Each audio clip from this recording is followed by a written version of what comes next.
I was working as a welder, and a cultivator wing from an air seeder fell from about 12 or 14 feet from floor to the top of it, and it just kind of came crashing down on a 90-degree angle, and I was underneath, and I had one option, and that was to dive out of the way, and I got lucky enough to clear it, but I got caught up on some broken pavement and my foot dragged, and it smashed my foot right on like the top of it. And when I went to stand up, and that's when the pain just shot right through my body, and I knew something was going on. My foot was just kind of hanging there. So I lied on the floor there for about 2.5 hours, waiting for ambulance to come. I was working just south of Melfort. I think it was April 11th. I had my foot amputated, and I got out of the hospital near the end of April, and that's when life began again. To want to live anymore was very, very hard, because you just think, I'm 25, now I have a foot amputated, I have a physical deformity. What woman is going to want me? Are people going to want to treat me differently? Are they going to look at me differently? While you're in the mix, it was just brutal, and I honestly I hated my life. Lisa Morrison was my physiotherapist,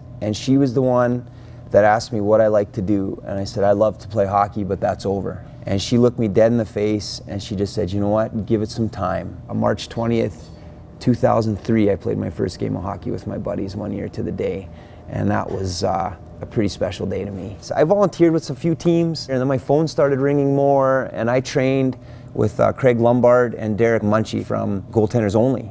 And I can remember having a conversation with Craig. He was ready to get out of it, and I was thinking, well, maybe I want to do this. I bought Craig's company, and all of a sudden I just started my goaltender training. And to be on the ice with kids and be a small part of their goals and their dreams is something it's tough to put into words. Because the only thing that makes it a job is that I'm away from my family and I get paid for it. Because being out there with them, it's not a job. It's just, it's awesome. I want to let people know that don't give up, move forward, set a goal, moderate goal. I set goals of walking 5 feet, 10 feet. Disabilities are not death sentences. Disabilities are a momentary blip in your life, and you can choose to wallow in self-pity, or you can choose to take the proper steps, move forward, set a goal, and get your life back.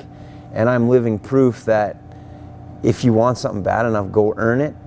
And an amputated foot never stopped me. It just makes my story a little cooler.